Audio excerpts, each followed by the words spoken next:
couple, Daniel and Sarah Mitchell, had always dreamed of adventure. A young Canadian couple in their early 30s, they were inseparable. Partners in life, in love, and in their passion for travel. This trip to East Africa was supposed to be their most unforgettable experience yet. They had been planning this trip for over a year, a mix of adventure and romance, a way to celebrate their 5-year anniversary. Friends and family described them as full of life, always seeking the next great experience. But behind the scenes of their picturesque getaway, something was unfolding that neither of them saw coming. What was supposed to be a dream vacation ended in bloodshed. Daniel and Sarah would never make it home. What really happened during their final days? Who was behind the crime? And why? By the end of this video, we will uncover the chilling details of their tragic fate, the shocking investigation, and the secrets that would emerge in its wake. Daniel and Sarah Mitchell had spent months planning this trip. East Africa was a dream destination, untamed wilderness, rich cultures, and landscapes that stretched beyond the horizon. It was a place where adventure met tranquility, where love met discovery. Their journey began in Nairobi, Kenya, a city alive with movement, where modern high-rises stood alongside open-air markets and the aroma of grilled meats mixed with the scent of fresh flowers. They checked into a boutique hotel, a place known for its warm hospitality and rooftop views. Here they posted their first travel update, a photo of the city skyline at sunset, with the caption, "First stop, Nairobi. Let the adventure begin." For the next 2 days they explored the city. They visited the Giraffe Center, where they fed endangered Rothschild's giraffes. They walked through the bustling Maasai market, bartering for hand-woven baskets and beaded jewelry. Every moment is captured on their phones, but there was one moment, one interaction, that would later stand out. A tour guide at the market would later recall how a man, unknown to the couple, seemed to watch them for an unusual amount of time. Not engaging, not shopping, just observing. It was a brief moment, dismissed at the time, a fleeting detail, until later. After leaving Nairobi, Daniel and Sarah crossed into Tanzania, eager to experience the Serengeti. They spent 3 days on safari, tracking lions in the golden light of dawn, watching herds of wildebeest cross the savannah, and marveling at the silence of the vast open land. Their photos captured pure wonder. Their messages to family were filled with joy. From the Serengeti, they moved on to Zanzibar, an island paradise off the Tanzanian coast. White sand beaches, turquoise waters. They checked into a secluded beachside resort. Here, their updates slowed. Fewer posts, shorter messages. The last photo Sarah sent to a friend was different. No bright smiles this time, just an image of the empty shoreline at dusk with a caption. That message was sent at 8:13 p.m. It would be the last known communication from either of them. On the morning of their disappearance, Daniel and Sarah boarded a short flight from Zanzibar to Uganda. They planned to visit Bwindi Impenetrable Forest, home to the mountain gorillas, but they never made it there. They checked into a small eco-lodge near Entebbe. The staff recalled nothing out of the ordinary, except for one small request. Daniel had asked if the lodge had a security guard at night. When asked why, he hesitated, then smiled, saying it was just a precaution. The conversation ended there. That night at 9:47 p.m., another guest at the lodge heard voices outside, a man and a woman. The woman's voice sounded off, not panicked, not shouting, just tense. Then silence. The search would stretch for days. But when Daniel and Sarah were finally found, it was not how anyone had hoped. Sarah's last text message was sent at exactly 8:13 p.m. "We made it. The drive was long, but the lodge is beautiful. Can't wait to tell you everything." Her friend replied almost immediately, "Enjoy every second. Text me if you need anything." The message was marked as delivered, but Sarah never responded. What happened in the next few hours remains uncertain. But what we do know is this. Daniel and Sarah checked into the lodge at 5:20 p.m. Surveillance footage captured them at the front desk, exchanging polite words with the receptionist. The footage showed no signs of distress, no hesitation, just another couple checking in after a long day of travel. At 9:47 p.m., another guest at the lodge reported hearing something outside. A man's voice, calm, measured, a woman's response quieter. Then, nothing. No shouting, no struggle. Just the sudden absence of sound. Then, at 9:55 p.m., Sarah's phone was switched off. At 10:06 p.m., Daniel's phone followed. From that moment on, Daniel and Sarah were gone. The following morning, lodge staff knocked on their cabin door to deliver breakfast. There was no answer. At first, no one thought much of it. Maybe they had left early for an excursion, but when the housekeeping staff entered, everything was in place, untouched. The bed is neatly made. Their luggage was still zipped shut, their passports resting on the nightstand. But Daniel and Sarah were nowhere to be found. Concern grew quickly. Calls went unanswered. Text messages remained unread. By noon, the lodge manager reported them missing. The local authorities were called in. A search was initiated, but what started as a routine missing persons report would soon turn into something far more chilling. The search party expanded. Local villagers joined in. Canadian embassy officials were contacted, but there were no footprints leading away from the cabin. No sign of a struggle. It was as if they had vanished into thin air. 5 days after their disappearance, the first discovery was made. Daniel's body was found along a narrow riverbank, partially concealed by thick reeds. His clothing was intact, but his body told another story. Deep bruising along his arms and wrists, signs of restraint. A wound along the side of his head, blunt force trauma. There were no defensive wounds, no indication that he had fought back, which meant one thing: he never had the chance. Less than 24 hours later, Sarah's body was found nearly 3 miles away, half buried in the undergrowth. Unlike Daniel, her injuries were different, lighter, but no less disturbing. There were no clear signs of an attack, no blood, no gunshot wounds, just a small mark on her neck, barely noticeable. Until the autopsy confirmed it, asphyxiation. She had been suffocated. The condition of the crime scene puzzled investigators. It wasn't chaotic. It wasn't rushed. Whoever had done this had taken their time, and then they disappeared, leaving behind only questions. What happened in those missing hours? Who had been watching them? And why were they taken, only to be left behind like something discarded? With the discovery of Daniel and Sarah's bodies, the investigation escalated quickly. Local authorities in Uganda launched an inquiry, but with little physical evidence at the scene, they faced an uphill battle. The case immediately gained international attention. The Canadian authorities demanded answers, but those answers weren't easy to find. Forensic teams combed the areas where the bodies were found, searching for anything that could explain what had happened. What they uncovered raised more questions than it answered. No signs of a struggle, no gunshot residue, no clear DNA from any third party. It was as if someone had deliberately wiped away the evidence. The autopsy results painted a grim picture.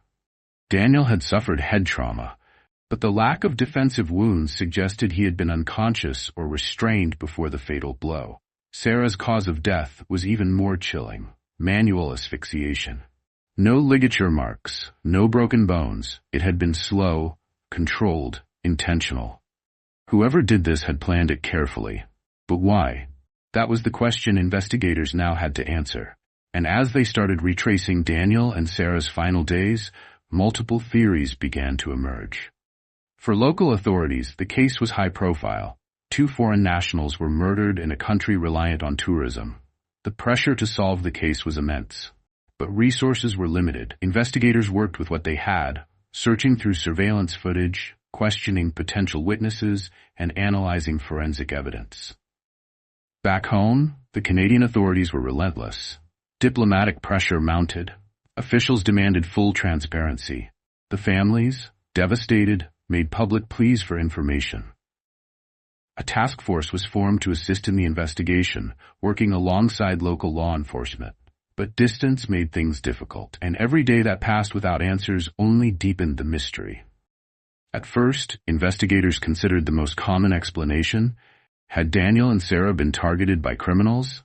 Tourists, especially Western travelers, can sometimes be easy targets, flashing expensive cameras and using credit cards in unfamiliar areas. But there was one problem.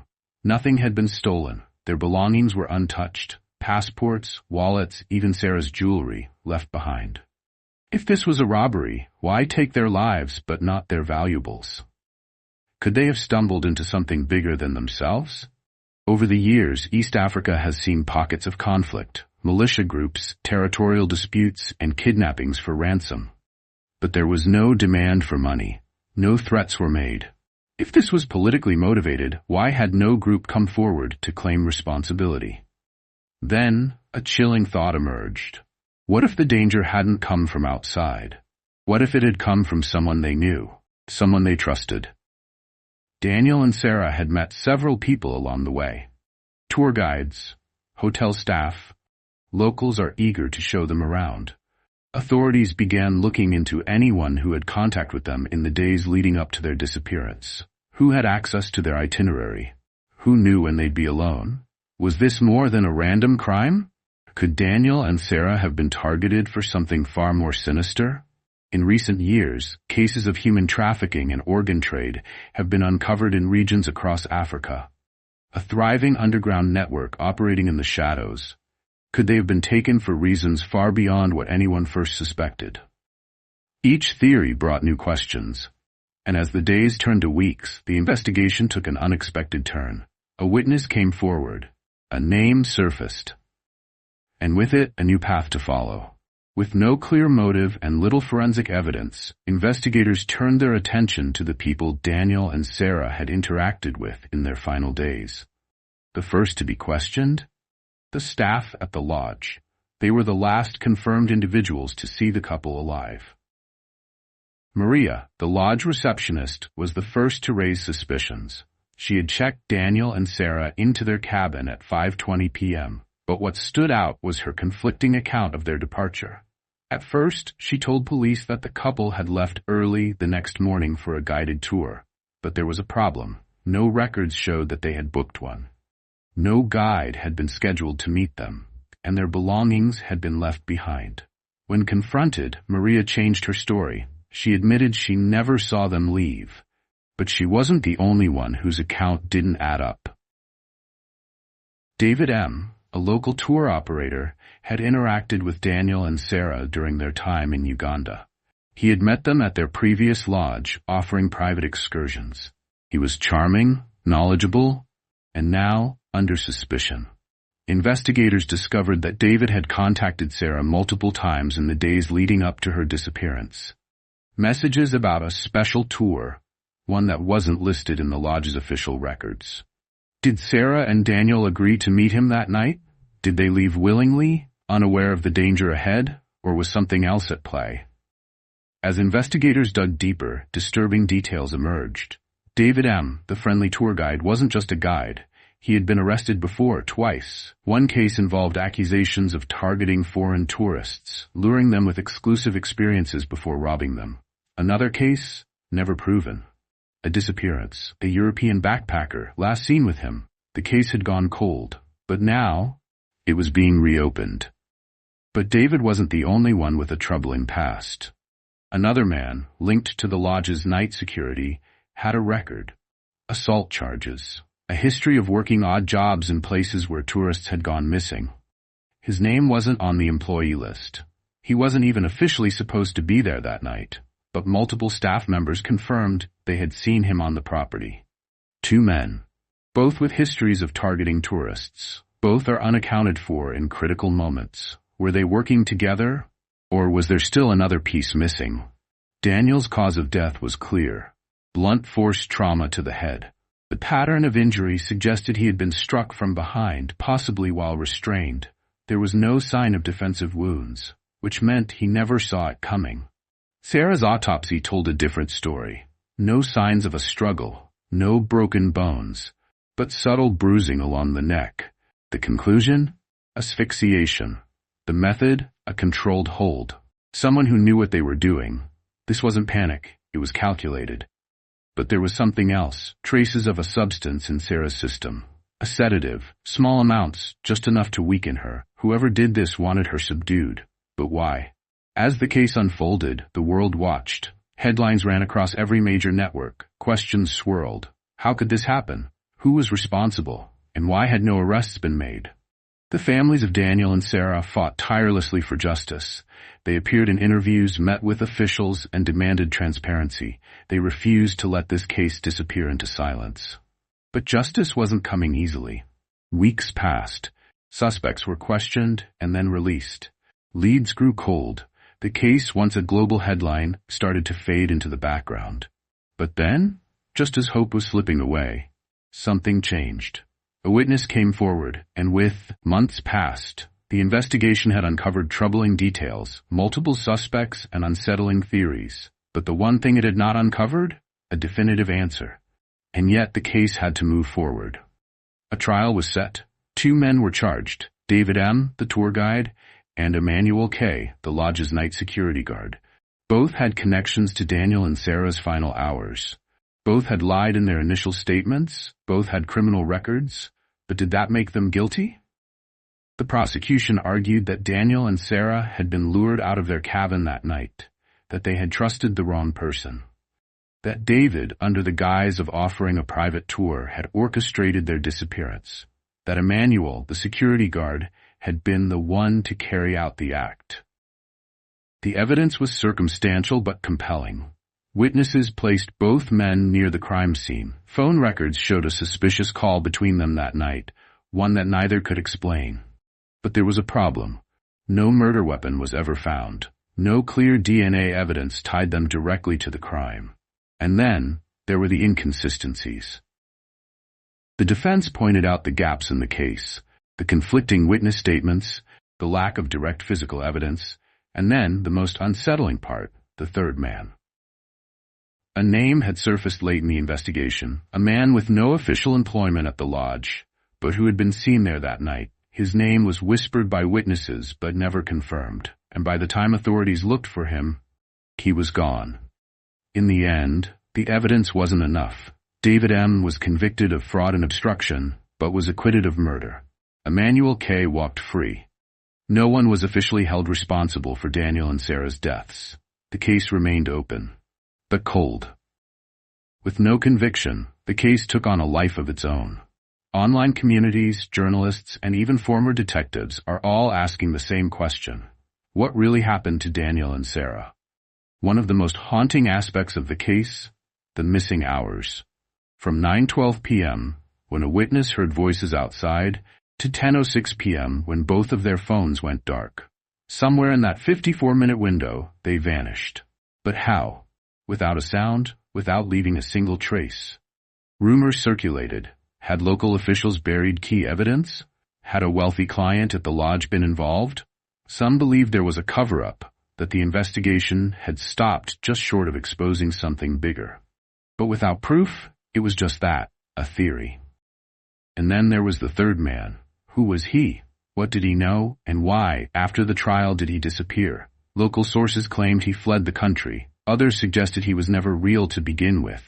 A ghost suspect, planted to distract from the real killer. The truth? Still unknown. A targeted attack? Some believe Daniel and Sarah were not random victims, that they had seen something they weren't supposed to, something that cost them their lives. A staged robbery? Others suggest the crime scene was manipulated. There was a struggle, but it had been cleaned up, that the bodies had been moved, that the crime was professional. The lodge connection? And then the theory that won't fade, that someone at the lodge knew exactly what happened, that the real story never made it to trial, that the answers were buried before the investigation even began. Daniel and Sarah set out on a journey for adventure, for love, for life. But somewhere along the way, that life was taken from them. The truth remains just out of reach.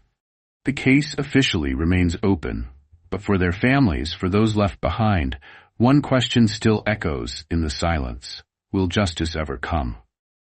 What do you believe happened? Was justice served? Or is the truth still waiting to be uncovered? The deaths of Daniel and Sarah Mitchell sent shockwaves through the travel community. A young couple, full of life, their dreams cut short in the most unthinkable way. Their case was more than just another crime story. It was a warning, a reminder of how quickly paradise can turn into something else entirely. After the tragedy, travel advisories for the region were re-evaluated. tourism boards implemented stricter safety guidelines. Lodges and tour companies faced increased scrutiny. Some operators were forced to shut down, and their ties to crime syndicates were exposed. But did it go far enough? For Daniel and Sarah's families, no policy change, no new guideline could undo what happened. They pushed for more, greater protections for travelers, and deeper investigations into unsolved tourist disappearances. Their voices were heard, but the shadows of their loss remained. The case remains open. The answers are still out there. And now we turn to you. What do you think happened to Daniel and Sarah? Were they victims of a planned attack, a crime of opportunity, or something far more complex than we've been led to believe? Let us know your thoughts in the comments. If you found this story compelling, subscribe to our channel for more true crime investigations. There are countless stories still waiting to be told. Some have answers. Others, like this one, remain a mystery.